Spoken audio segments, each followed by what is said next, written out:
Entonces, antes que nada, agradecerte tu presencia, Sergio, agradecerle a la gente que está conectada en este momento, y bueno, la idea es poder transmitir un poco algunas reflexiones, algunos datos acerca de qué estamos viendo en relación a la salud mental y al bienestar en general de niños y de las familias en este contexto de pandemia, y tratar a partir de eso de pensar cuál es la vuelta que le podemos dar, o qué cosas podemos hacer para mejorar un poco cada situación particular, ¿no es cierto? Entonces, si bien no existen como recetas mágicas para esto, la idea es como, bueno, al menos dar algunas pistas de qué cosas o en qué cosas nos tendríamos que fijar, a qué cosas ponerle un poquito más de ojo, y cuándo de repente es bueno pedir ayuda y demás, ¿no? Entonces, un poco la idea de lo que tengo preparado para hoy es hablarles primero muy rápidamente sobre los desafíos para las familias en tiempos de pandemia. Después voy a hablar sobre agotamiento parental en pandemia, y ahí dar algunos datos en relación a lo que hemos visto en estudios en esta línea de datos que hemos recogido al comienzo de la pandemia del año pasado. Hablarles un poco acerca de la salud mental en niños y en niñas de Chile en este contexto de pandemia, y ahí les voy a contar, el año pasado les conté un poco sobre el estudio de Cuidemos a Nuestros Niños, les voy a contar un poco de este estudio como que siguió.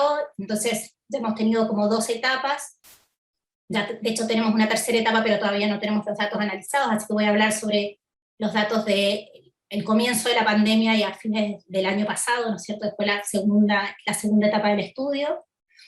Voy a hablar acerca del rol central que tenemos los cuidadores, ¿no es cierto?, entendiendo por cuidadores a cualquier adulto que está a cargo del cuidado de niños, niñas, niñes, que puede ser papá, mamá, un tío, una abuela, ¿cierto? Y cómo podemos hacer para ayudar o para favorecer el bienestar de la familia en general, ¿sí? Hoy día, porque vamos a ir viendo y vamos a ir pensando un poco, o la idea que me gusta poder transmitir en esto es que el bienestar de los cuidadores está muy de la mano del bienestar de los niños y de las niñas, ¿no? Entonces, para ir como uniendo, ¿no es cierto?, estas distintas realidades que al final se entrelazan fuertemente, ¿no? Dentro de lo que han sido los desafíos de la crianza, para los que están escuchando, ¿cierto?, si son papás o mamás, probablemente no hay mucho que decir, y todos sabemos lo que han sido los desafíos, ¿no es cierto?, en tiempos de pandemia, pero así como en datos generales y lo que muestran un poco los datos y los estudios a nivel internacional también, lo que sabemos es que hay mayores niveles de estrés en los adultos que tienen hijos versus los adultos que no tienen hijos, ¿no? Además, sabemos que una de las medidas que han tomado la mayoría de los países, ¿no es cierto?, para controlar la propagación del virus ha sido el confinamiento. El confinamiento ha llevado a que se reduzcan muchísimo los recursos, ¿no es cierto?, con los que cuentan las familias, muchas veces en términos de apoyo en la crianza, ¿no? Y nos ha llevado también a tener un escenario en el que no estábamos habituados, ¿no es cierto?, a estar 24/7 toda la familia dentro del mismo espacio, ¿no? Lo que ha implicado mayores roces, ¿no es cierto?, ha implicado también repensar un poco las normas de convivencia dentro del espacio en donde habitamos, sumándole a eso las grandes desigualdades que se viven en esos términos, ¿no es cierto? Recién que hablábamos, Sergio, y que hablábamos un poco sobre los privilegios, no es lo mismo un confinamiento en una casa en donde hay una habitación para los adultos y una habitación para los niños, que una casa, que un lugar en donde habitan en una pieza 3 familias, ¿no es cierto? Entonces también hay un tema como de desigualdades que profundiza mucho más en la problemática que está ahí adentro de lo que significa el confinamiento en sí mismo. Por otro lado, dentro de los datos de salud mental, sabemos, hay datos ya a nivel chileno, a nivel internacional también, que las medidas de confinamiento y el distanciamiento social han afectado en gran medida la salud mental de la población, ¿no?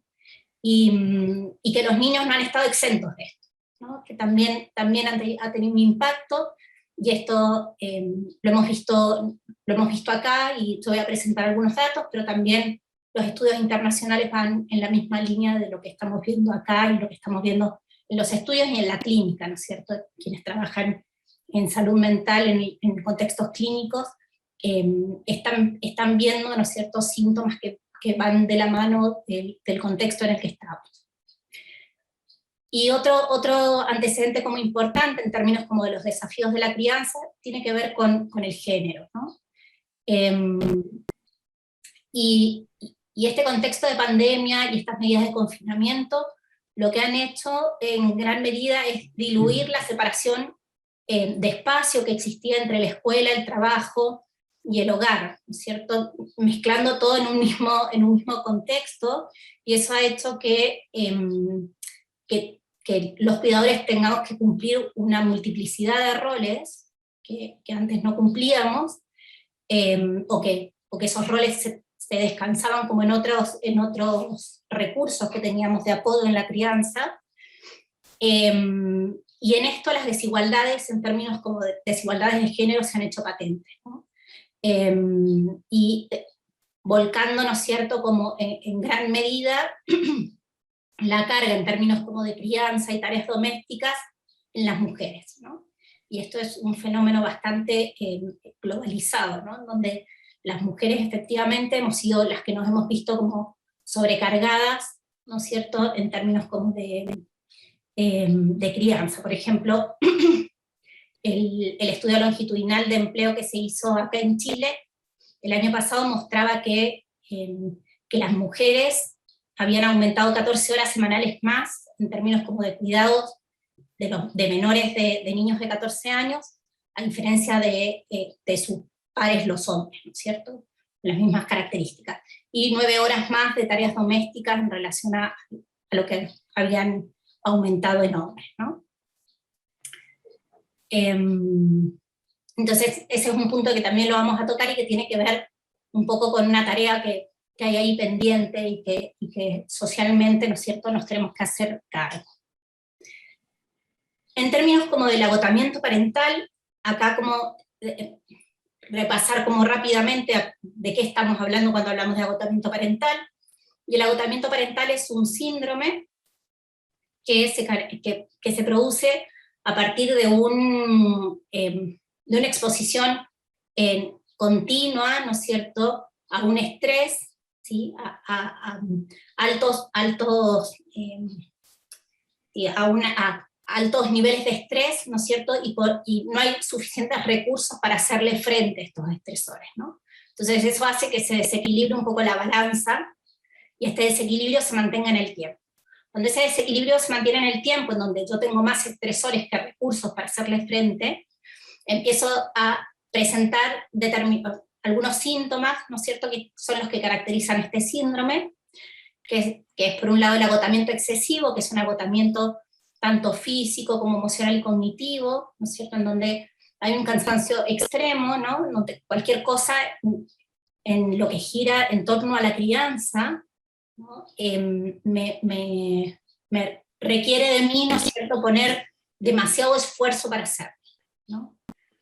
No sé, el ir a dormir al Borja, como ese tipo de cosas, es como tengo que ir a dormir y está con mucha energía. Bueno, ese cansancio que se siente por ahí, de eso hablamos cuando hablamos de agotamiento excesivo, ¿no? Después está el distanciamiento emocional, que el distanciamiento emocional tiene que ver con el no estar conectado, ¿no es cierto?, con lo que le está pasando a nuestros hijos, ¿no? Y entonces la sensación o la experiencia subjetiva es de que estoy funcionando como en piloto automático, ¿no? Como que cumplo con todo lo que tengo que hacer, pero al final del día en ningún momento estuve como conectado con en qué estaba mi hijo, ¿no?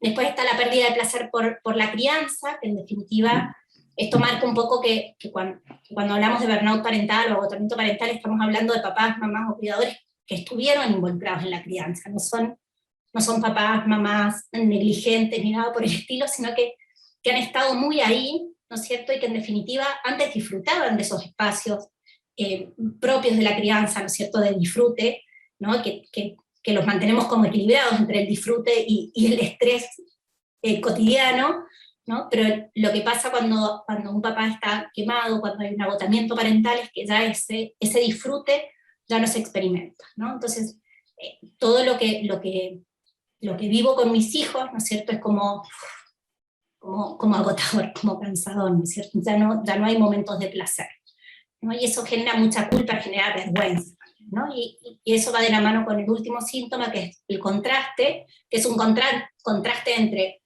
la mamá o el papá que era y en el que me he convertido, ¿no? Un papá que está cansado, que se tiene que estar excusando, ¿no es cierto? Esto como de, yo amo mucho a mis hijos, pero de verdad que si pudiera los tiraría por la ventana, ¿no? Como esta sensación de, es como, y sentirse súper culpable y que da mucha vergüenza esto, ¿no? Porque es como, en definitiva, nadie anda contando esas cosas en la vida, ¿no? Como, pero en definitiva es eso. Mira, ¿no? yo lo amo, pero vaya que tengo Claro, pensamientos disruptivos. tal cual, ¿no? Y entonces es esto, y que además lo grave como de este contraste, ¿no es cierto?, es que cuando alguien se siente culpable o siente vergüenza sobre algo que dijo o que hizo, como mamá o como papá, uno tiende a aislarse más, ¿no? Es como, nadie quiere mostrarse como un mal papá o una mala mamá, ¿no? Entonces, en vez de buscar ayuda en momentos en que uno necesita ayuda, es como que tiende como a aislarse, ¿no? Acá es importante como señalar que estos síntomas son síntomas que se sostienen en el tiempo y que empiezan a generar consecuencias negativas. Hago esta aclaración porque todos como papá o mamá hemos tenido días en que hemos estado agotados excesivamente, hemos estado funcionando en piloto automático, no hemos disfrutado de la crianza, o hemos sentido un poco de vergüenza, o nos hemos sentido mal respecto a cómo hemos estado como papás o como mamás, ¿no? Pero cuando hablamos del síndrome de agotamiento parental, estos síntomas son síntomas que se instalaron, ¿no? Como que no es una mala semana, no es un mal día, ¿no? Que todos podemos vivir, ¿no? Y empieza Oye, a generar consecuencias negativas, ¿no? Sí. solo quiero interrumpir, José. Tengo una pregunta que me surge. A propósito de estos antecedentes y a propósito como de la instalación de este burnout parental. Estaba pensando en términos de crianza, como las cosas que uno pudiese esperar forman parte del desarrollo, por así decirlo, de los chicos y las chicas, como en las distintas edades. Ya, pensemos en niños y niñas los, no sé, el año de vida hasta los 7, 8. Entonces, me preguntaba si es que, además de los desafíos propios que instala el confinamiento y la pandemia como tal, y estas consecuencias de cara a todo lo que hemos visto que le puede pasar a los papás, ¿qué habrá pasado con esos desafíos que ya existían previo a la pandemia? Que pueden significar como desde, no sé, por los periodos estaba usando los 3 años, como la obstinación de los 3 años, ¿cachai? Etapas o periodos que son críticos y que suponen como más dificultades, por así decirlo. Sacan más personalidad, se ponen más irritables. Eso también se suma como al cúmulo de desafíos que hay, o se habrán atenuado esas etapas del desarrollo con sus No, características particulares? se suman, ¿no? Es como el hecho de hecho tocaste un punto que es bien relevante, ¿no? El tema de la edad de los niños, se ha visto que es un estresor en sí mismo el tener niños menores de 5 años, ¿no? Por un tema también de falta de autonomía. El nivel de demanda, ¿sí?, es mayor. Entonces, esto se suma, y también es importante, ¿no es cierto?, que esto que preguntabas, porque el agotamiento parental o el burnout parental no es algo que surja con la pandemia, ¿no? No es una moda y no es un síndrome nuevo, sino es un síndrome que ya lo veníamos estudiando de antes, y que en definitiva lo que ha hecho la pandemia es generar un terreno mucho más fértil para que más personas puedan desarrollarlo, ¿no? Y claro, y dentro de los factores que se han visto, ¿no es cierto?, relacionados a tener una mayor predisposición a desarrollar burnout parental, la edad de los niños, ¿sí?, es una variable una de las pocas variables que tienen relación con el niño que pueden aumentar el estrés, ¿no? Porque lo demás tiene mucho que ver con rasgos de personalidad y demás de las personas que tienden como a tener más factores de riesgo a desarrollar burnout parental. Pero la edad de los niños es un factor súper relevante. Te lo pregunto particularmente porque el otro día, trabajando con unos papás a quienes estábamos como ayudando en el desarrollo de herramientas de acompañamiento para el proceso particularmente de lectividad, estoy hablando de cabros y cabras en segundo y medio, ¿cachai? Entonces, lo que parecía ser un hecho puntual dentro de, de estos hitos que están en la trayectoria del colegio, es mucho más que eso cuando uno les muestra todo lo que al mismo tiempo o en simultáneo está pasando dentro del mundo interno y del mundo externo de sus hijos e hijas, como para poder también contextualizar esto más allá de esto, la pandemia, el confinamiento, las dinámicas que pueden ser nuevas, toda vez que estamos más tiempo juntos en la casa, que por defecto del mismo encierro podemos ponernos más sensibles, más irritables, etc. Creo que es interesante también, a propósito también de esto que conversamos al inicio, ¿cachai? Como los problemas de niños son problemas de niños, pero son grandes problemas para ellos. Quizás uno como adulto los mira como pequeños problemas, o a rato intenta de que vivan la vida como con una perspectiva más adulta, pero quizás no es lo que les corresponde. Entonces te lo preguntaba por eso, como por poder contextualizar también el hecho de que están en una etapa de crecimiento, de desarrollo, de crianza, que ya por el solo hecho de existir creo que complejiza el escenario. Y esto que nos ocurrió lo hace un tono, 2 tonos más complejo. Sí, así es. Pero además a esto se suma, Sergio, que esto que yo iba a mencionar ahora de las consecuencias como negativas del agotamiento parental. Porque dentro de las consecuencias negativas, ¿no es cierto?, una de las consecuencias negativas que se ha observado del agotamiento parental tiene que ver con los malos tratos con la infancia, que tiene que ver con lo que mencionabas recién, porque en definitiva pensemos en esto que decías, bueno, las típicas pataletas, ¿no es cierto?, de los terribles dos, o esta edad en donde están tratando como de marcar hasta dónde, ¿no es cierto? La crianza en sí misma es estresante. O sea, con pandemia o sin pandemia, la crianza es estresante, y tiene como estresores cotidianos, que puede ser que tu hijo de repente no quiso comer más verdura y chau, no quiere nada de verdura, y es un drama cada vez que hay que cenar, o que no se quiere poner pijama, o que se pasó de rosca y no quiere dormir, o que se pelea con el hermano. Cosas cotidianas que cuando uno está como con más energía, cuando uno está como más centrado, es capaz, ¿no es cierto?, de hacerle frente a esos estresores cotidianos y regularlo de una mejor manera. Entonces, cuando tenés a un adulto que está cansado, que está desconectado emocionalmente, que está con menos herramientas en ese momento para hacerle frente al estresor, ¿no? Entonces, una etapa del desarrollo que es complicada, como la etapa de las pataletas y demás, en donde el niño no se sabe regular solo. O sea, no puede regularse solo porque no tiene la capacidad de hacerlo y necesita del adulto que ayude a regularse, ¿sí? Que ayude a regularlo. Si tenés a un adulto que no es capaz de regularse él, ¿no es cierto?, es dinamita, ¿no? Entonces,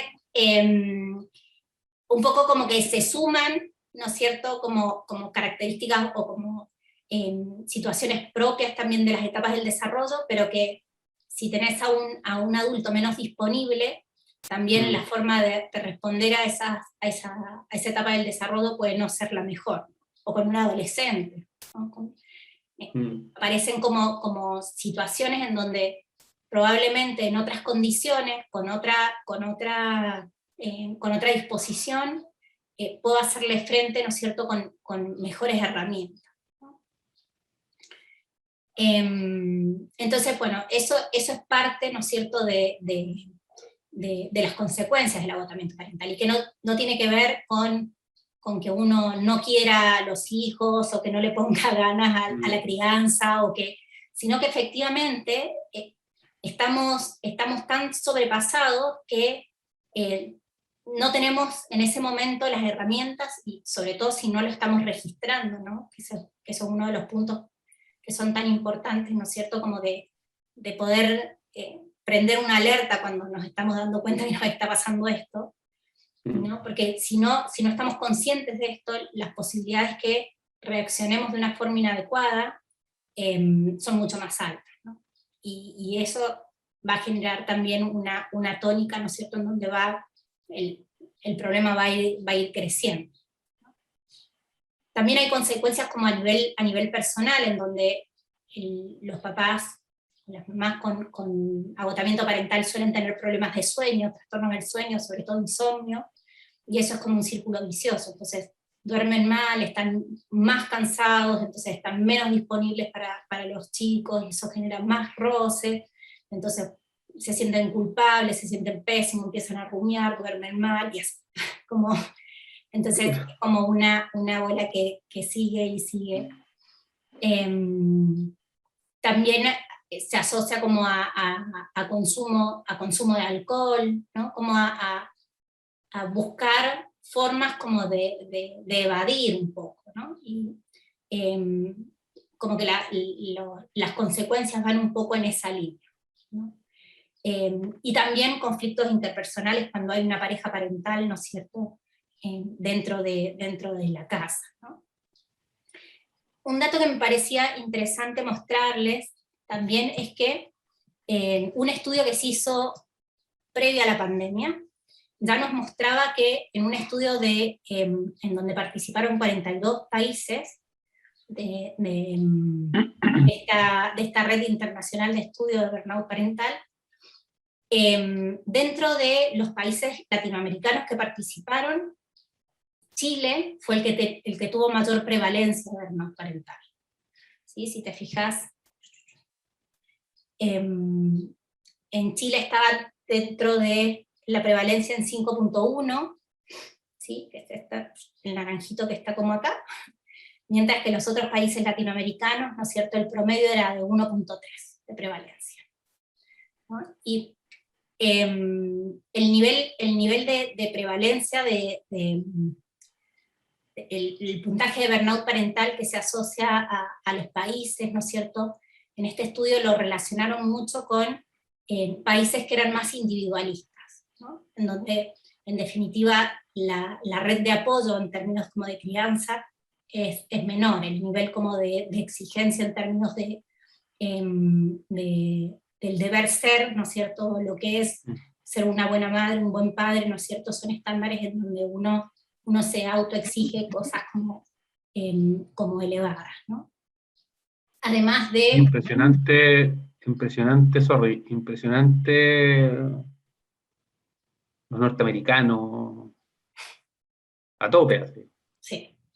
Ahora, sobre la lógica más individualista, como bien dijiste tú, creo que no, como claro, desde ese punto de vista no deja llamar la atención. Claro.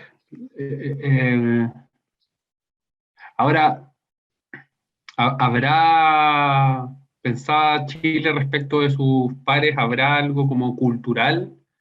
Eh, por ejemplo, estos mismos estándares que estás tú planteando. Como, ¿será que nosotros tenemos como estándares de deber ser, por ejemplo, más estrictos que los de nuestros vecinos? Yo creo que hay un tema como yo sí creo que hay un tema como más de individualismo en términos como de crianza y como de criar como más en tribu, ¿no? Como que, al menos mi experiencia en términos como de cómo es la dinámica como más familiar en Argentina, hay una cosa como muy, tenemos una cosa como bien italiana en ese, en ese sentido, ¿no? Como una cosa Entiendo. bien de criar en donde está la familia bien involucrada, ¿no? Y como, entonces yo creo que por ahí quizás se pueda entender un poquito más, ¿no? Y además, eh, supongo que también, bueno, habría que revisar, ¿no es cierto?, como hacer como un zoom más a ver qué otras cosas se miraron, ¿no? Pero en definitiva hay un formato de funcionamiento, ¿no es cierto?, como un poco más exigente también, ¿no? Como Sí.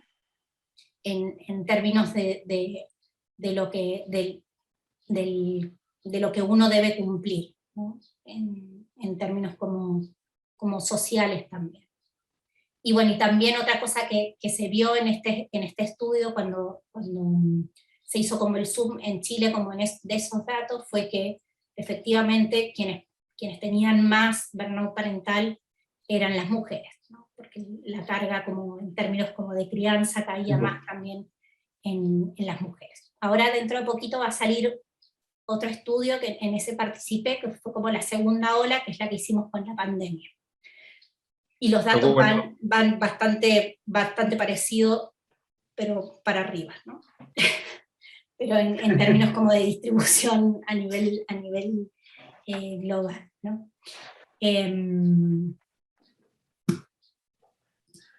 Y bueno, y en contexto de pandemia, nosotros estuvimos a cargo con otras colegas, con Pia Santelices de la Católica y Daniela Ollarse de la Santo Tomás. Nosotros recogimos los datos de Chile para esta segunda ola como del estudio internacional en contexto de pandemia.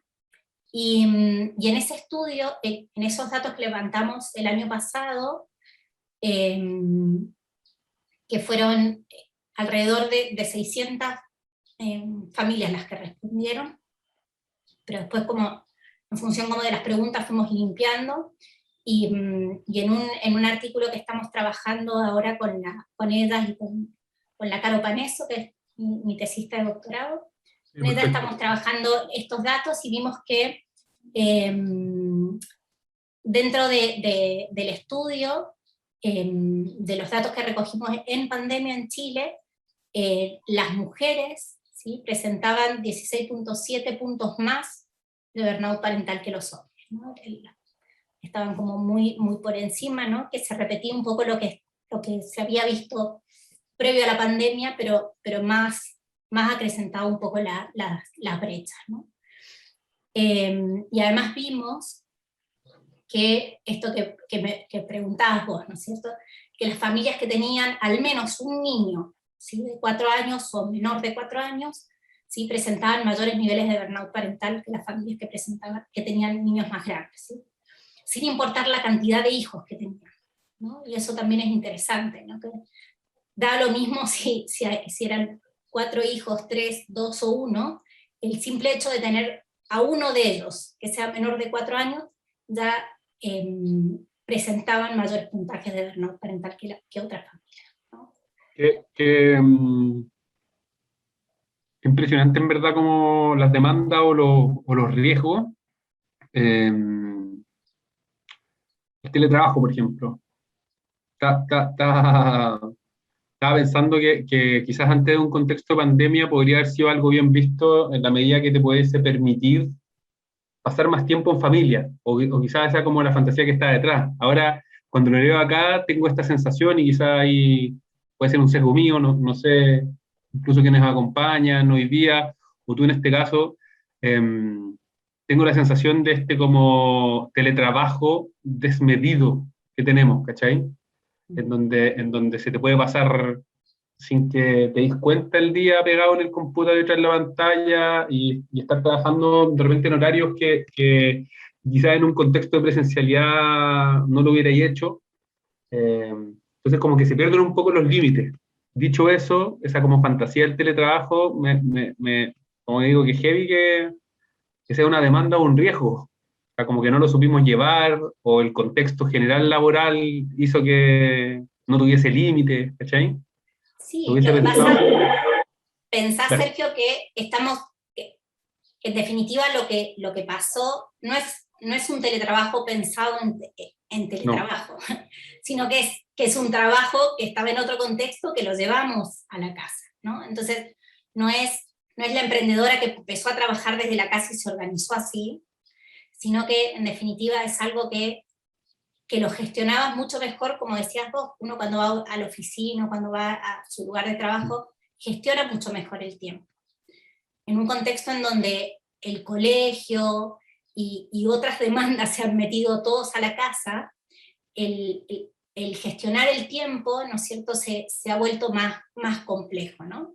sí, Porque en indudable. definitiva dejamos de tener ciertos recursos que teníamos que nos apoyan mucho en términos como laborales, ¿no? No es lo mismo hacer teletrabajo cuando tus hijos pueden asistir al colegio que hacer teletrabajo con tus hijos haciendo teleeducación. Además los tenés que Uf, conectar y no sé qué. Entonces como se vuelve todo mucho más complejo. Y el dato del teletrabajo también fue un dato interesante porque en el caso de las familias en donde habían niños menores de 4 años, o niños de 4 años o menos de 4 años, el hecho de que alguno de la pareja teletrabajara hacía que el que respondía tuviera 10 puntos más, ¿no es cierto?, de burnout parental. Daba lo mismo si era la persona que estaba respondiendo la que teletrabajaba o era su pareja, ¿no? Y eso un poco de lo que te habla es que eh, no necesariamente es que yo esté teletrabajando lo que va a tensionar la situación en la casa, sino el hecho de que haya alguien que tenga que teletrabajar con un niño pequeño dando vueltas, hace que la familia se tensione, ¿no? Porque es mucho más difícil, ¿no es cierto?, poder como marcar los espacios, los horarios, ¿no es cierto? Y ahí hay que tener como todo un trabajo en términos de cómo armamos una rutina, cómo nos hacemos como predecibles para ellos en términos de cuáles son los espacios que el papá puede trabajar y cuáles son los espacios en los que te va a prestar atención y va a jugar, ¿no? Y es muy complejo tratar como de combinar todo eso, ¿no? Yo creo que ahí también ha habido un tema de que el teletrabajo en algunas familias es un factor de riesgo y no algo que podría ser algo positivo, como decía recién, porque en definitiva es un teletrabajo un poco que se improvisa, ¿no? Como, no es un teletrabajo que está pensado para hacerse así, ¿no? Entonces es como, entonces están como las metas a realizar, que al final uno las tiene que distribuir a lo largo del día y existe como esa sensación, ¿no?, de que uno se la pasa todo el día trabajando y que en realidad rendiste mucho menos que si hubiese estado en un espacio como protegido de trabajo, ¿no? Y uno dice, bueno, aquí hice todo el día enfrente del computador si avancé la mitad de lo que podría haber avanzado, ¿no? Y tiene que ver con eso, ¿no? Con cómo se logra gestionar o no el tiempo en la casa también, ¿no? culpabilidad por todas partes. Por todos lados, ¿no? Entonces, en definitiva, este gráfico que se ve acá es un poco lo que genera el agotamiento parental, ¿no? Este desequilibrio entre lo que entre los estresores y los recursos. Y como te decía, el agotamiento parental no es algo que haya nacido con la pandemia, pero lo que hizo la pandemia es que a todas las familias, de una manera mayor o menor, a todas las familias nos aumentaron los estresores, y a todas las familias se nos bajaron algunos recursos, ¿no? Como el jardín, el colegio, el apoyo de los abuelos, ¿no? El que pueda venir un apoyo en lo doméstico y demás. Oh. Y a poco lo que hablábamos recién, ¿no? A estos problemas que tenemos los adultos, o estas exigencias, estos desafíos que nos han puesto, que se nos ha sobrecargado un poco la mano a quienes estamos en etapa de crianza, se suma el cómo están los niños, que no están ajenos a este contexto, ¿no? Y lo que hemos visto, nosotros levantamos datos con este estudio de Cuidemos a Nuestros Niños, levantamos datos en mayo, y en octubre del año pasado. En mayo participaron cerca de 6.000 familias, y en octubre de esas 6.000 familias participaron 982 familias.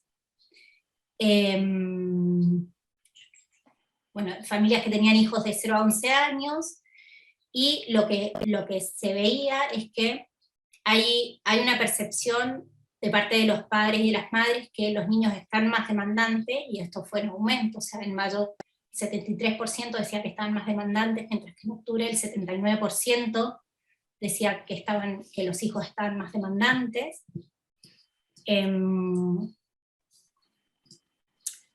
Aumentaron o comenzaron las conductas regresivas, ¿no es cierto?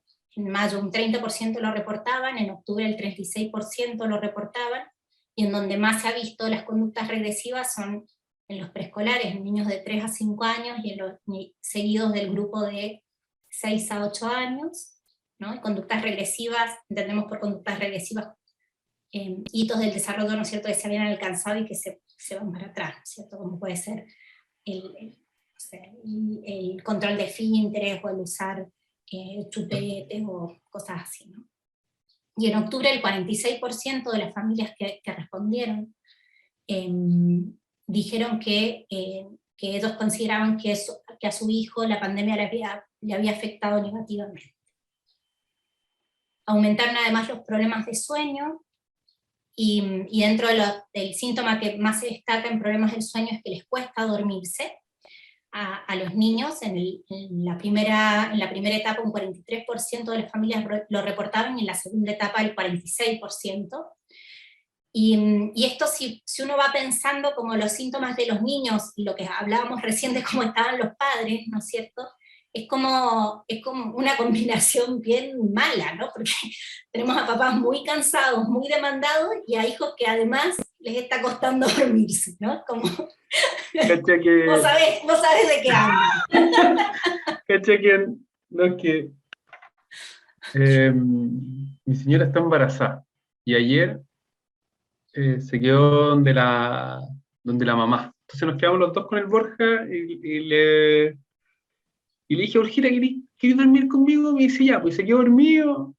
Nosotros la noche también teníamos una charla con Jorge, con Jorge Sangüesa, así que quedó durmiendo y me vine a esta cuestión. Bueno, el cuento es que a las 4:30, no, miento, un cuarto a las 4 de la mañana se despierta, yo jurando que eran las 6 de la mañana, 6:30, ¿cachai? Que igual es bueno para despertarse temprano, y como me empezó a hablar, yo dije, bueno, pero me sentía cansado, me sentía agotado, yo así como, ya, en general tengo sueño en las mañanas, pero no siento este nivel de cansancio, ¿cachai? Y no entendía nada, y de repente tomo el celular, cuarto para las 4, y yo así como, ¿por qué me estáis conversando, ¿cachai? ¿En qué momento pasó esto? ¿Cachai? Como, ¿por qué te despierto? Bueno, esto mismo nos ha pasado en el último tiempo, yo diría la última semana, como 2 o 3 veces, de que realmente se despierta, y con una pila que te la encargo, llega como caminando a la pieza, así como, oye, ¿juguemos? No, son las 3 de la mañana, ¿qué es eso? Entonces, me hace todo el sentido del mundo. El de inquietos para dormir me hace aún más sentido. Bueno, le cuesta quedarse dormido, ya, más manejable en nuestro caso, pero el segundo y el tercero... Los despertares nocturnos están más inquietos, ¿no es cierto? Y además es como que se juntan, ¿no es cierto?, como con el teletrabajo, que al final uno no puede trabajar durante el día porque están como dando vueltas, qué sé yo, entonces se pone a trabajar de noche, en la noche se despiertan, entonces uno tiene que ir a dormirlos porque si no se desvela. Es como, es una locura así como en increchendo. Y después estamos acá hablando de bienestar. Claro. Bienestar y salud mental. Pero en definitiva, ¿sabes qué? Igual compartir estos datos, ¿sabes qué ha sido el reporte un poco de los papás, de las familias que nos siguen, ¿no es cierto?, como en el Instagram, que es lo que tenemos del estudio, que como una comunidad como bien fiel como al estudio que sigue, porque estamos levantando como información, entregando algunos recursos y demás. Y la verdad que el hecho de darte cuenta de que, bueno, no es solo mi hijo que está durmiendo mal, sino que en realidad a todos algo les está pasando, ¿no es cierto?, que están durmiendo mal y que, ¿no es cierto?, y que uno tiene que armarse un poco más de paciencia o tiene que ver qué estrategias usar. Eso también ayuda un poco a bajar el nivel el nivel de expectativas que tenemos, que a veces no son muy realistas, ¿no? Eso estresa más, y además tener también un poco más de paciencia en términos de darnos cuenta y de ver también en ellos que algo está pasando, ¿no? Y que ellos lo están leyendo, ¿no? Que ellos están leyendo que algo está pasando. Que Anoche también lo para conversé. ellos es incierto, es amenazante, es peligroso, ¿no? Y que eso hace que también empiecen a aparecer estos síntomas de una forma, en algunos casos, adaptativa, ¿no? A los cambios, a lo incierto, a lo cambiante y demás, ¿no? Anoche hablábamos de esto a propósito de este día del adiós y de la condolencia y el adiós que se va a celebrar este próximo domingo como en un gesto, en un acto para todos aquellos quienes se nos han ido en estos 2 años. Entonces, cuando estaban hablando particularmente de la muerte y de cómo vivirla en ausencia de ritos tan típicos como un funeral o el velorio, en donde igual podéis tener espacio para poder como encontrarte con la familia, recordar algunas cosas, eventualmente hablar un poquito, ¿cachai? Recordar a la persona, recibir abrazos, recibir contención, recibir compañía. Yo les preguntaba ahí a las 3 psicólogas que nos acompañaron, que de alguna otra forma han trabajado sobre estos temas como bien en caliente en el fondo, ¿sí? Como acompañando el proceso de duelo. Entonces yo les decía, ¿sabéis qué? Tengo la sensación de que puede existir una cierta como fantasía de las personas cuando deciden no hablar, de que algo pudiese pasar si es que abren esa puerta, ¿cachai? Como si hablo de esto, puede ser que se abra una puerta que no soy capaz de cerrar después, o porque me desbordo, o porque me haga pena recortar. Bueno. Entonces, yo les decía que me sonaba como esta misma etapa que viven los adolescentes cuando llegan a la adolescencia y tienen esta como introversión activa, en que se van para adentro de ellos, se separan como de las figuras adultas y se acercan mucho más a sus pares para poder también contrastar que lo que les está pasando a ellos también les está pasando al de al lado. Y eso les da como un sentido como de tranquilidad o como de normalidad, de como, ya, esto no es una chifladura mía, esto en verdad está ocurriendo. Entonces, en sintonía con lo que estoy diciendo, hace harto sentido compartir. O sea, quizás una de las respuestas que tenemos, sobre todo cuando te das cuenta que el hecho de leerlo, de leer como un comentario de que a otro también le está pasando, te calma, es de poder como constituir también como comunidad acerca de esto. Y tomo nuevamente lo que dijiste en términos de la crianza más italiana que tienen ustedes, ¿sí? Más achoclonada. Es como que las redes estuvieran más disponibles. No como esta triada que se genera como nosotros dos y nuestro hijo, sino como nosotros dos y nuestro hijo, pero como redes de apoyo robustas e inmediatas, ¿cachai? Entonces, bueno, Lo comentaba porque me da la sensación ahora que te escucho nuevamente de haberlo escuchado ayer y como que esto se nos ha repetido en muchas charlas del seminario que hay un buen espacio cuando compartimos con otros y nos damos cuenta que estamos todos como sufriendo, entre comillas, los mismos desafíos. Sí, sí, en términos como de crianza, eh, como, me acuerdo ahora de dónde era la frase, ¿no? Pero lo que se dice un poco es que para criar a un niño se necesita una tribu, ¿no? Como la importancia porque no es fácil la crianza, ¿no? Entonces, en definitiva, el poder compartir las experiencias, ¿no es cierto?, con otros, y ese es uno de los problemas, ¿no es cierto?, del agotamiento parental, que en definitiva uno empieza como a aislarse, ¿no? Y lo que uno necesita es eso, poder abrir esos espacios como de comunicación, de poder verte reflejado también en otros, poder ver que esto que estás sintiendo no es porque seas una mala madre o un mal padre, es porque efectivamente estás muy cansado y necesitas apoyo y necesitas cuidarte, y necesitas darte espacios y demás, ¿no? Bueno, y también dentro de los síntomas que aparecen son síntomas en relación a los miedos, ¿no es cierto? Y si te fijas, los miedos tienen que ver más con el miedo en términos como de la pérdida del cuidador, que miedos como con enfermarse uno mismo, ¿no? El miedo a quedarse solo en una pieza, ¿no es cierto?, por más que haya alguien que esté en otras habitaciones, otro adulto, o que un familiar se enferme, ¿no es cierto?, pesa más que el miedo a enfermarse en mí. Además, los adultos perciben a los niños, ¿no es cierto?, con mayor reactividad emocional, más desafiantes, con problemas de concentración, y si te fijas, los problemas de concentración es bien, o sea, uno ve los síntomas, pero piensa el contexto y dice, pucha, pero en realidad son síntomas que responden al contexto, ¿no? Estamos hablando de problemas de concentración que aumentaron de un 42% a un 48%, y esto se presentaba más en el grupo de niños de 6 a 8, seguidos por los de 9 y 11.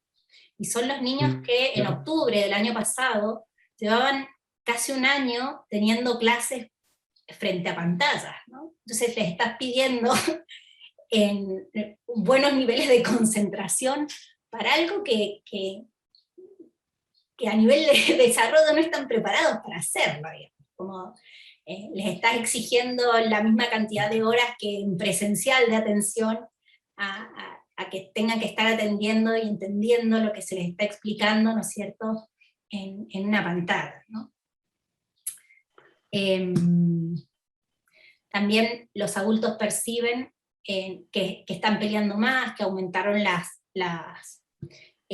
conductas agresivas, verbales y físicas, y aparece también sintomatología más de tipo depresiva, la tristeza sin razón aparente, aumentó de un 13% a un 19%, los cambios de humor súbitos se mantuvieron, el desgano y la fatiga se redujo un poco, y el aumento de apetito se mantuvo. Pero si te fijas, igual son porcentajes, ¿no es cierto?, altos, un 40% de cambios de humor súbito, un 20% de tristeza sin razón aparente, ¿no? Y estos síntomas, yo creo que son síntomas que hay que ponerle como ojo, porque en general, en un contexto o en una sociedad tan adultocéntrica como en la que vivimos, en general nos llama mucho más la atención la sintomatología más disruptiva, el niño que hace pataleta, el niño que pelea, que se puso más celoso, que está más peleador, o que está como, ¿no? Como esos síntomas son los que hacen más ruido en la casa, en definitiva. En cambio, si tu hijo se va para adentro, si no está conversando, si está como más triste o con cambios de humor, eso por ahí, como no molesta al adulto, ¿sí?, a veces son síntomas que no se ven tanto, ¿no? Y sobre todo con los más grandecitos. Nosotros hicimos un estudio también, vimos los datos y los miramos en relación a las etapas del desarrollo de los chicos.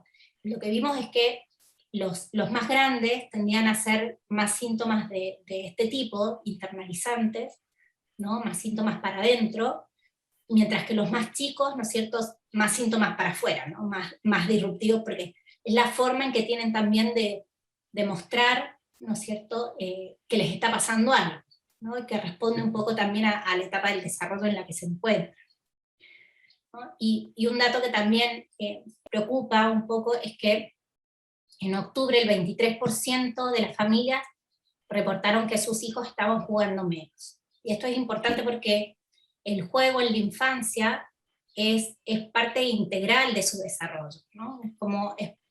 Es necesaria para el aprendizaje, pero además es una herramienta cotidiana y natural a través de la que se elaboran o se procesan o se trabajan, ¿no es cierto?, las preocupaciones y los problemas que tienen, ¿no? O las situaciones traumáticas y demás, ¿no? Entonces, el juego es algo que uno debiera tratar de propiciar en la infancia, ¿no? Entonces, el que se reporte que estaban jugando menos, ¿no es cierto?, es un dato que desde la clínica no hay que dejarlo como pasar, ¿no? Entonces, como para ir juntando un poco todos estos datos como sueltos que fui dando, es importante pensar acá,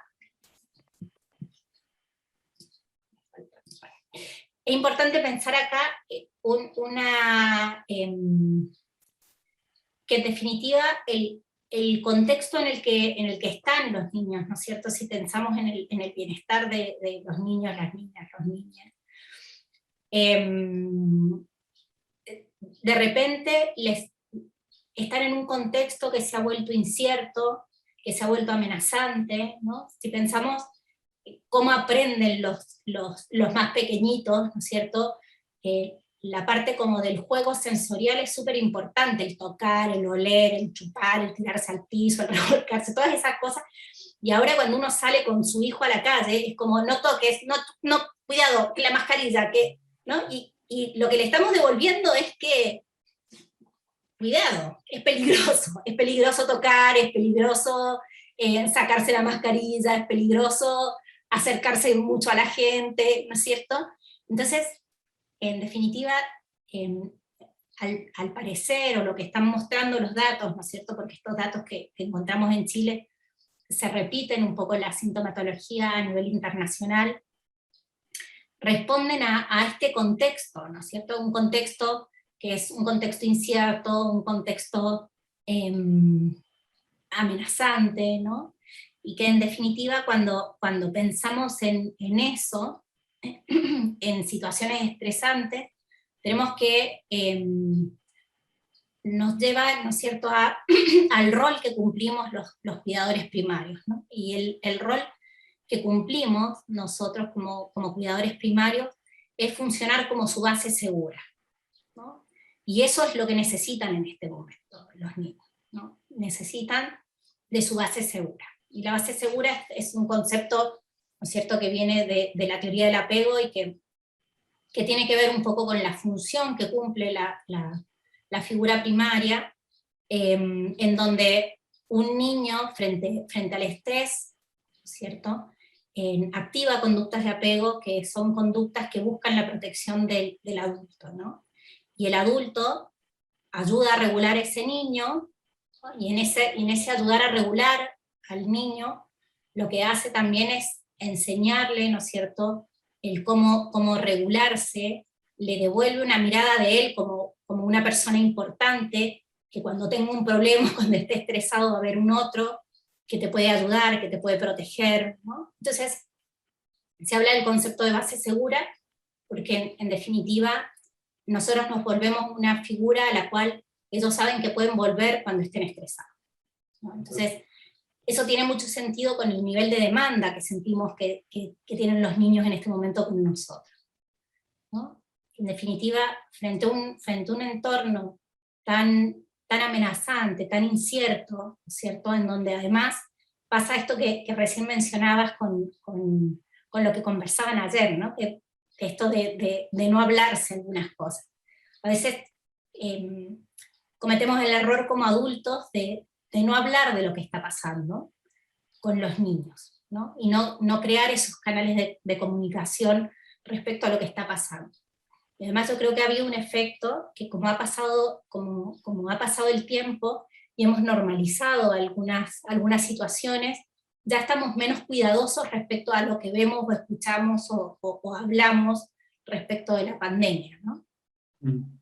Y en ese sentido, lo que llega a ellos es información que si no está filtrada o no está explicada del adulto hacia ellos, genera mucha más incertidumbre, ¿no?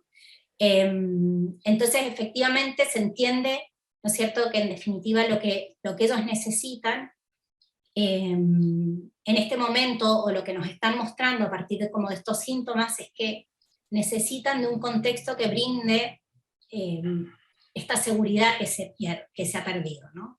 O que se vuelve más difícil de encontrar en el contexto. Entonces, ¿qué podemos hacer básicamente como papás, como mamás?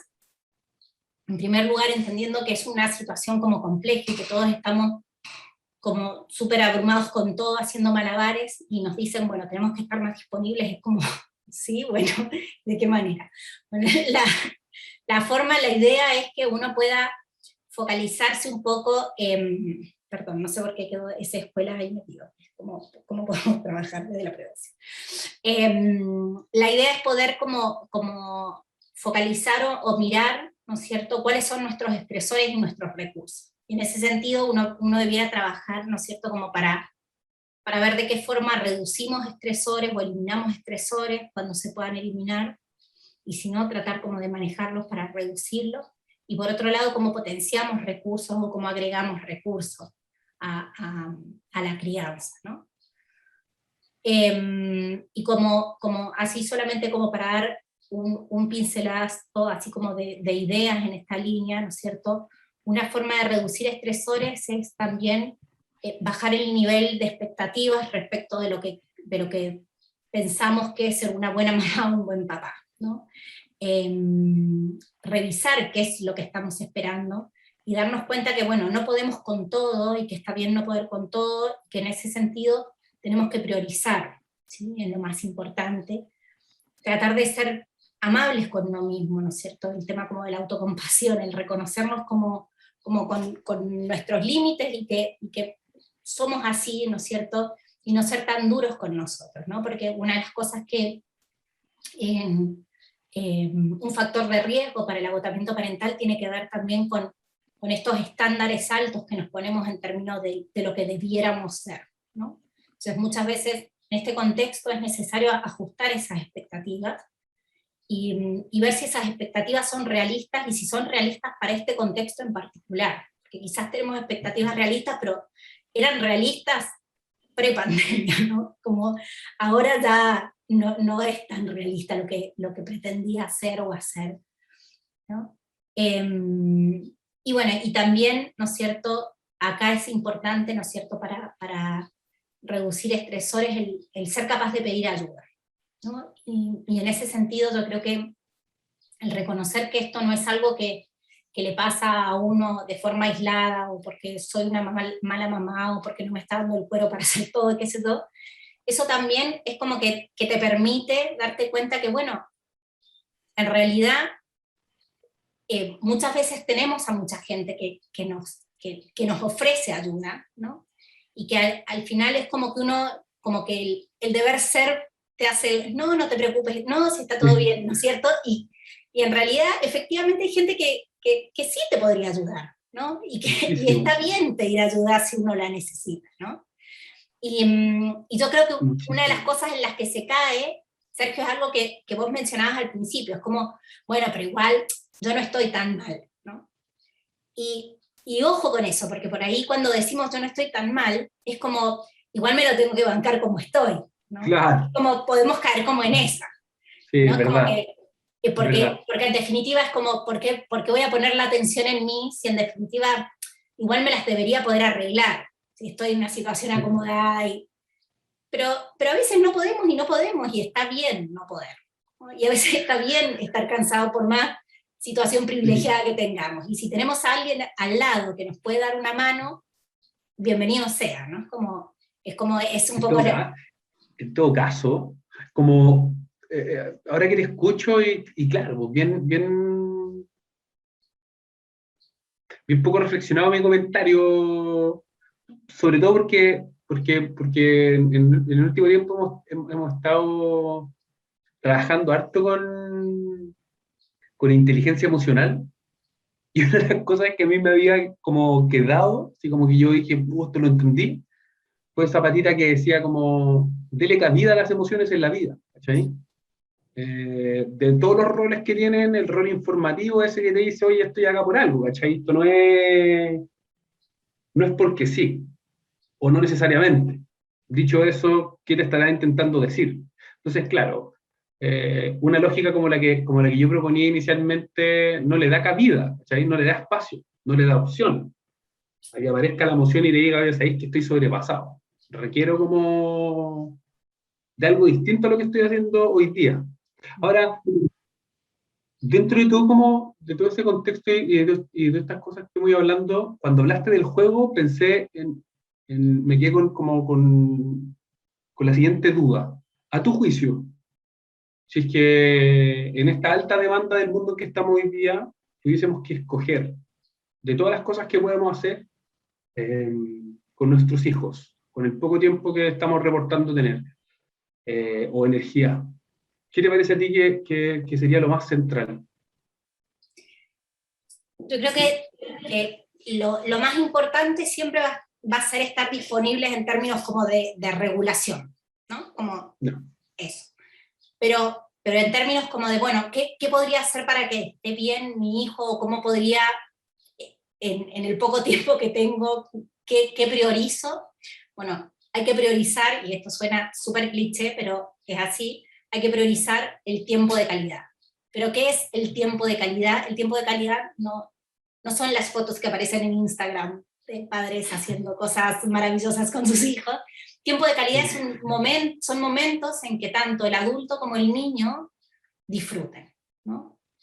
Entonces, y eso puede ser, no sé, que te sientes en el sillón con tu hijo a escuchar música que a vos te guste y que se pongan a bailar los dos o que la canten los dos, ¿no es cierto? Y que la pasen bien un rato los dos. O puede ser que, no sé, con un hijo adolescente nos sentemos en el sillón a ver un capítulo de una serie que a los dos nos gusta, o ni siquiera es necesario agregar cosas al día, ¿no es cierto? El momento en que hago dormir a mis hijos puede ser un momento de calidad, si regaloneo un ratito con ellos, o les leo un cuento, les hago cariñitos, ¿no? Como tener esos espacios que pueden ser chiquititos y sobre todo porque si estamos hablando de papás muy sobrepasados, muy cansados, muy agotados, si además se esfuerzan por hacer cosas que no les agrada, ¿no es cierto? Esa experiencia no va a ser positiva ni para el adulto ni para el niño, ¿no? Si yo me esfuerzo a jugar a la guerra con mis hijos y a no sé qué, y me carga eso, es como, primero no voy a estar metida en el juego, ¿no? La voy a pasar mal innecesariamente, cuando podría ser otra cosa que yo disfrute y que ellos disfruten, ¿no? Entonces tratar como de focalizarse como en ese tipo de cosas, ¿no? Yo creo que eso es algo que uno puede hacer y que en definitiva es de alguna manera también propiciar espacios, ¿no es cierto? Pensando en esto que decías del juego. Propiciar espacios de juego, no necesariamente juego en sí mismo, no necesariamente tengo que agarrar los juguetes de mi hijo. Puedo propiciar espacios lúdicos, ¿no? En donde, no sé, mientras estamos almorzando, podamos conversar o contarnos algo chistoso, o hacer algo divertido, o hacer una competencia de algo. Como cualquier instancia así chiquitita, ¿no es cierto?, puede favorecer, ¿no es cierto?, esos espacios de interacción positiva o sí, de juego, de tiempo de calidad, ¿no? Después, otro gran consejo, así que es muy importante, es el autocuidado, y el autocuidado es como autocuidado cuando, entonces como, en definitiva también, en la misma línea del tiempo de calidad, el autocuidado no son grandes cosas, autocuidado es ser capaz de pedir ayuda, ¿no es cierto? Si te pueden apoyar en algo, ¿no es cierto?, ser capaces de pedir ayuda. Autocuidado es dedicarte unos minutitos al día, ¿no es cierto?, solamente para vos, que puede ser, no sé, en la mañana antes de que se despierten tus hijos, tomarte un buen café, ¿no es cierto?, tranquilo, sin escuchar ruido, o sentarte un rato cuando los chicos se van, todos están durmiendo, a tomarte un tecito mirando por la ventana, o si si te da para hacer cosas más grandes como meditar, hacer yoga o salir a caminar, genial, pero si no tenés esos espacios, al menos que sean espacios chiquititos, que sean solamente para uno. En definitiva, en lo que ayuda a eso es a poder desconectarte un poco de afuera, conectarte un poquito con vos, y poder tener un registro de cómo estás y qué necesitas, ¿no? Y en la medida en que uno está bien, ¿sí?, que está bien, que uno se cuide para estar bien porque se lo merece, ¿no? Porque se lo merece, se lo debe a uno mismo, pero también si uno lo piensa desde la crianza, ¿no es cierto?, que algo que nos suele pasar a los papás, a las mamás, es como que dedicarme tiempo para mí es como qué mal, porque apenas tengo tiempo para mis hijos, tendría que estar con ellos, ¿no? Es como, sobre todo con los papás así, más culposos y más, ¿no? Y en definitiva, uno en realidad tiene que leerlo diferente. Es como, dedicarme tiempo a mí significa que yo voy a estar más disponible para ellos. Porque si yo no tengo espacios para mí, ¿no?, y si yo no me cuido, ¿sí?, la posibilidad de que yo esté disponible, que pueda reaccionar mejor cuando pase cualquier situación más estresante y demás, que lo pueda leer mejor, que pueda conectar mejor con mi hijo, va a ser bajísima si no me cuido, ¿no? Entonces, Sí, también pensar el autocuidado como una forma de cuidar al otro. No, y claro, es como lo decís tú, es como una inversión finalmente, po, si uno va a estar más disponible. Yo pensaba, como se lo escuché una vez a Claudio Araya, o a Roberto, en definitiva, como más que la desconexión, es como poder conectarse desde una vereda distinta, ¿cachai? O sea, como tener un espacio para uno supone poder mirar la vida tal cual le está pasando, pero quizás desde un lugar donde te sientas más seguro, más tranquilo, más contenido, más contemplativo, para poder también quizás tomar mejores decisiones, ¿cachai? Quizás como tomar la distancia necesaria como para poder retomar la vida con más energía, con más ánimo, o derechamente mentalizar de una forma distinta, ¿sí? Yo he pensado, ahora que hemos vuelto a la oficina, he pensado en llevarme, ponte tú, un bajo para allá, porque es una de las cosas que es como un espacio que tengo cuando estoy todo el día sentado acá, es que agarro el bajo y toco, no sé, ya 15 minutos, 20 minutos, pero en verdad es como encapsularse, ¿cachai? Eh, Así que adhiero al consejo, y de Sí, hecho, háganlo, todos los que nos acompañan, está lindo. sí, sí, de todas maneras, ¿no? Como, y después otro consejo, ¿no es cierto?, algo que es importante y que por ahí uno se olvida de hacerlo, es respirar, ¿no? Como saber que estamos en una situación, estamos en un contexto demandante, estresante, para adultos y para niños, entonces como saber que en la relación el adulto acá es uno, ¿no?, y que somos nosotros los que tenemos que regular, ¿no? Y para eso el tema como de respirar, ¿cierto?, y darse el espacio para respirar antes de reaccionar cuando uno está demasiado sobrepasado, y para evitar un desborde emocional, ¿no es cierto?, se vuelve fundamental, ¿no? Y otras cosas que pueden ayudar en términos como de reducir el estrés es establecer rutinas, sobre todo con los más chicos. Hay estudios que han mostrado que aquellas familias en donde había un preescolar, un contexto pandemia, y se mantuvo cierta rutina, se asociaba a mejor bienestar en términos como de salud mental de los niños, ¿no? Porque el tener cierta estructura y cierta rutina permite devolver cierta seguridad, cierto control al contexto, y eso da seguridad, ¿no? Entonces, como sobre todo para los más chicos, ¿no es cierto?, el tema como de las rutinas permite dar un contexto más predecible, ¿no? Nosotros compramos una TO nos lo recomendó, una terapia ocupacional, como un juego de secuencia. Entonces hay hartos como monitos que vais pegando en velcro de cosas que pasan en el día. Entonces vais como enseñándole cierta rutina. Oye, ¿qué es lo que pasa cuando, no sé, te despertaste en la mañana? Entonces pone el monito de despertarse en la mañana. ¿Qué viene después? Entonces, toma desayuno. ¿Quién es? Pues se lava los dientes. Y después pegarle el colegio, ¿cachai? Y esa misma figura como en la tarde-noche. Entonces aparece bañarse, ¿cachai? Ponerse pijama, lavarse los dientes, leer un cuento y dormir. Básicamente para esto, para enseñarle como para darle algo más de estructura y también para que en el fondo fuera entendiendo como que hay ciertos hitos en el día que le dan tranquilidad o le dan más seguridad.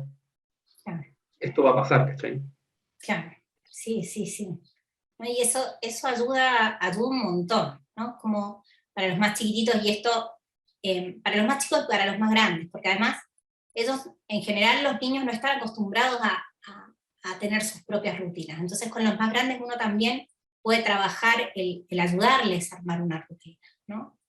Y eso entrega como cierta pauta de qué hay que hacer, ¿sí? Lo que no significa que tengamos que ser inflexibles con la rutina, ¿no es cierto? Tenemos que permitirnos ser flexibles, flexibilizar, entendiendo que hay días que podemos no tener ganas de hacer alguna de las cosas que dijimos que vamos a hacer, o pueden surgir cosas diferentes, ¿no?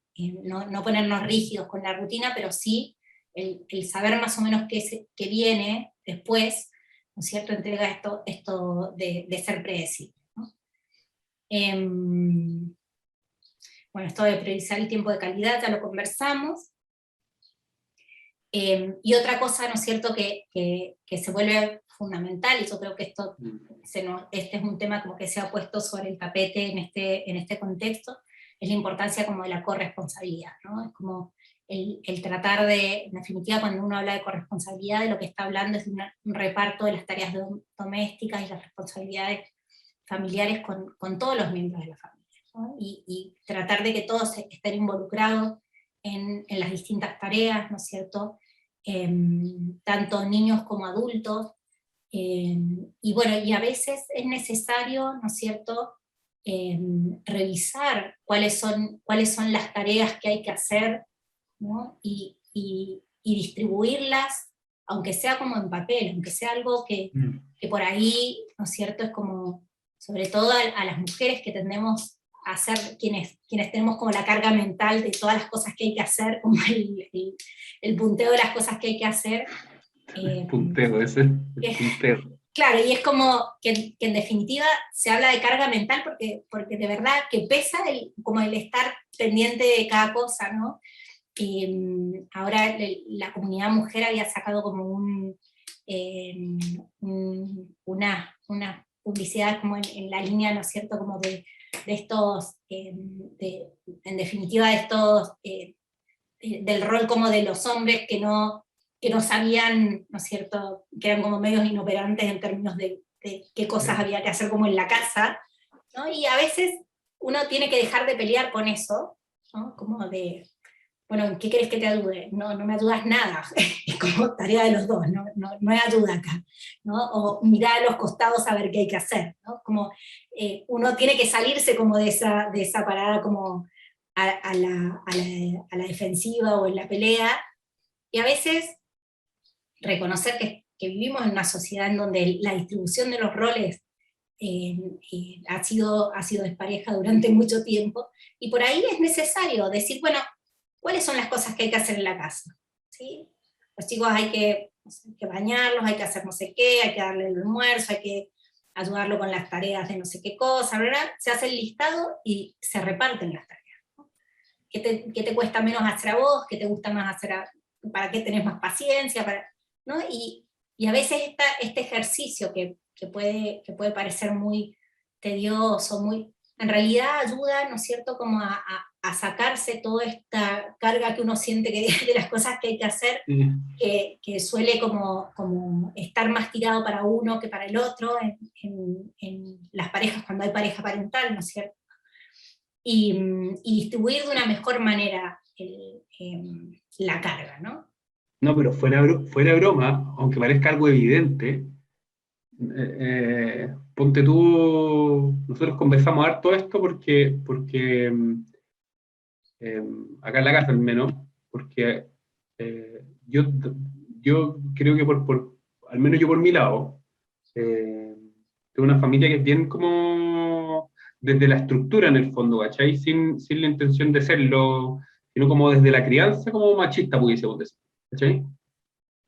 Entonces, sin reparos ni mucho menos, como que, no sé, vos, si tú ves un almuerzo, o veías un almuerzo familiar extendido, sin pensarlo mucho, de repente las mujeres se paraban ¿sabes? Como a levantar la mesa.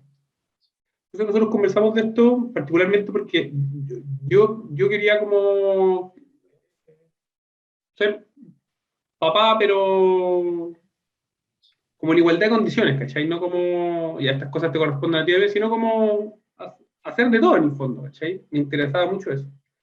Entonces, en algún momento de las cosas que como que cargan, no cargan, hacer, yo, haberlo conversado creo que nos sirvió harto, y una de las cosas que yo me di cuenta que de todo me voy a mandar a hacer todo, José, de todo, todo. Pero secar plato, secar, lo detesto. O sea, como creo que es sano conversarlo porque creo que se pueden equilibrar, como bien decías tú, cosas, como si vayas a jugar con tu hijo a una cosa que tú nunca jugás y que no te gusta, te hace pesado, ¿cachai?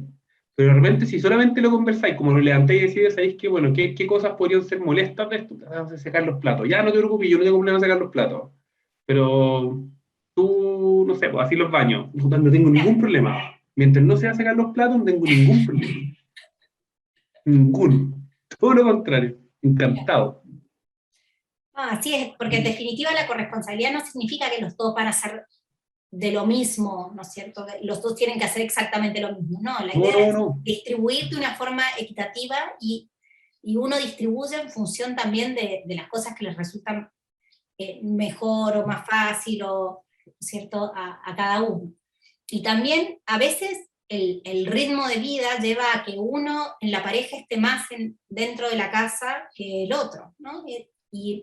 Y tiene sentido que el que está más dentro de la casa esté más a cargo de temas de crianza, porque el otro trabaja más fuera, pero en ese sentido una de las cosas que se recomienda o la apuesta ahí está también en que lo que se ha visto en términos como de agotamiento parental es que el que tiende a agotarse más es el que está en la casa, claramente, ¿no? Entonces es súper importante el cómo se siente apoyado o no con su pareja, ¿no? En términos como de apoyo en cuanto a mostrar interés por lo que hizo durante el día, el poder dar espacios como para conversar sobre cómo se siente, el poder mostrar que uno valora, ¿sí?, todo el trabajo que implica el quedarse dentro de la casa, ¿no? Porque en Claro. definitiva a veces una de las cosas como que estresa, ¿no es cierto?, es el sentirse como invisibilizado en esa tarea, ¿no? Y bueno, ya para ir cerrando, ¿no es cierto?, en términos como de recomendaciones para los niños y las niñas, ¿no es cierto?, evitar como sobreexponerlos a noticias, y en ese sentido es importante poder explicar lo que está pasando, ¿no es cierto?, y poder abrir canales de comunicación, ¿no? Es importante animarnos a preguntar, ¿no? Porque recién también mencionabas, ¿no? Por ahí uno tiene miedo como de abrir una puerta, ¿no es cierto?, y que sea una compuerta que salgan muchas cosas, pero frente a situaciones que sabemos que pueden estar afectándoles a nuestros hijos, por ahí es importante poder abrir ese espacio de comunicación, que no quiere decir que lo forcemos a que hable. Si no quiere hablar, que no hable, y si dice que está todo bien, puede ser que esté todo bien, ¿no? Pero que sepa, ¿no?, que si quiere hablar en algún momento, uno como papá, como mamá, está ahí, disponible, ¿no? Entonces, ¿cómo se hace eso? Uno puede modelar un poco esa conversación, donde uno le puede decir bueno, que le gustaría saber cómo está, porque la verdad que uno puede decirle cuáles son como sus miedos, pero también puede hablar desde uno, ¿no es cierto? Para mí ha sido bien complejo acostumbrarme a tener que trabajar en la casa, a no sé, que no poder ver a mis papás y no sé qué. ¿A vos cómo has estado? ¿Cómo te has sentido en este tiempo? ¿Que no has estado del mal colegio? ¿Que no has visto a tus amigos? ¿Querés conversar de eso? ¿Querés que hablemos de algo? ¿No? Y si no quiere hablar, no pasa nada, pero que al menos esté el canal abierto, ¿no? Y lo mismo que si vamos a hablar sobre noticias o sobre, ¿no? Con el tema como del Día de la Condolencia y el adiós, ¿no es cierto? Yo planteaba un poco que es importante aprovechar esa instancia también para involucrar a los niños y a las niñas, ¿no? Porque en definitiva ellos tampoco se han visto ajenos al tema de la muerte, ¿no? La muerte se ha venido a colar a todas las casas, ya sea por familiares o por personas más directas, o por las noticias, por lo que se escucha, por lo que significa la pandemia y demás. Entonces, importante aprovechar de repente esta instancia o este día como para abrir ese espacio de conversación, ¿no? Y que pueda ser un tema del que se pueda hablar, ¿no? El permitir, ¿no es cierto?, el poder hablar sobre lo que uno le preocupa, sobre lo que uno piensa al respecto y demás. Y bueno, y en términos como de la base segura y la importancia de nosotros como cuidadores, es importante poder transmitir, ¿no es cierto?, que nosotros vamos a cuidarlos, que nosotros somos los adultos que somos los que estamos a cargo, ¿no? Y que no tienen que ellos preocuparse por eso, que en definitiva en algún momento esto va a pasar, ¿no? Y eso también es importante poder transmitir como una especie como de esperanza, ¿no? Más allá de que no sepamos cuándo ni cómo, ¿no es cierto?, poder decirles que en algún momento esto va a pasar, ¿no? Que en algún momento vamos a ir retomando las cosas, ¿no es cierto? No mentirles, ¿sí? No decirles que va a pasar algo que no lo sepamos a ciencia cierta, ¿no es cierto? No le prometamos que el próximo cumpleaños sí lo va a poder celebrar con compañeritos porque no sabemos si va a poder ser así, ¿no? Pero sí decirles que, bueno, en algún momento vamos a empezar a retomar las actividades, en algún momento se van a ir abriendo las cosas, y van a haber momentos en que se van a abrir más los espacios y otros que vamos a volver para adentro, hay que cuidarse un poco más, ¿no es cierto? Pero poder hablarlo y poder comunicarlo de alguna manera. Bueno, y por último, así como en términos como de exigencias, ¿no es cierto?, académicas y demás, es importante reconocer y entender que de alguna manera ellos también se han visto afectados, entonces es importante ahí también ajustar las expectativas que tenemos, ¿no? Y poner el énfasis en lo que es importante, que en definitiva es su bienestar, ¿no es cierto?, emocional, y eso, ¿no es cierto?, no sobrecargarlos más de lo necesario. A veces cuando nos sentimos como demasiado demandados y muy presionados por parte del colegio, es importante permitirnos también como papás, como mamás, hablar con el colegio, ¿no? Cuando por ahí no nos damos ese permiso, y es importante poder transmitirle también a los profesores cuando sentimos que estamos en una situación familiar en la que no estamos pudiendo cumplir como con todas las demandas de parte del colegio, y eso puede llevar a que hagamos algún ajuste, ¿no es cierto?, con el colegio, que nos aliviane un poco a nosotros como familia y a nuestros hijos también, ¿no? Y eso. Y ahí está como el equipo con los que he trabajado en el estudio del Cuidemos a Nuestros Niños, y del otro lado tenemos a como la gente con la que trabajo en temas como de burnout y en el informe. Sí. Buena cosa, buena cosa. Muchas gracias, José. Buenazo. Bueno, ahí está de más decir que cuidamos a nuestros hijos, o sea, que cuidamos a nuestros niños, googleenlo, síganlo, ¿sí? Hay buenas recomendaciones al respecto, y esto como contenido, aparte de la evolución de los mismos estudios que fuiste mostrando hoy día, que como bien dijiste, creo que dan luces o espacio para uno también tener reflexiones más fresquitas de cómo abordar esto, si finalmente no, como bien dijiste, no hay necesariamente receta. Ojalá que al menos una, pues yo te preguntaba antes qué es lo que te parecía que era más central de hacer, ¿cachai? Entonces, si es que, dicho todo esto, hay algo que les parece a ustedes más central, tómenlo y vean cómo les va, pues creo que lo peor que puede pasar es que tengan que intentar algo distinto, ¿cachai? Pero al menos pero al menos hacerlo me parece válido. Eso. Tuvimos harto rato. Sí, sí se fue bien. Oye, ya para que te vaya a acostar, si es que puedes. Acto seguido, un ser humano de 5 años acá. Buena, termina. Claro. Clave es buena. Oye, José, muchas gracias. Bueno, no está de más mencionar que al igual que las otras charlas que hemos realizado, esto también va a quedar subida. Les voy a dejar el link donde tenemos hoy día una suerte de como biblioteca de exposiciones que hemos tenido hasta ahora. Está bien, está bien nutrida. Yo diría que hay más de 60 exposiciones de distintas temáticas. Así que ahí se los dejo en el chat para que lo guarden. Va a quedar posiblemente la semana siguiente. Les voy a compartir también esto que hemos venido trabajando con el decano, si es que lo pillo. Oh, por algún motivo, razón o circunstancia, no me deja achicar esto. Y si lo achico me dice, no, no se puede. Bueno, de todas formas, en el link que les dejé, pueden llegar como a las distintas cosas que estamos haciendo ahí mismo. En ese como repositorio, en ese link, está como un puro landing donde está todo.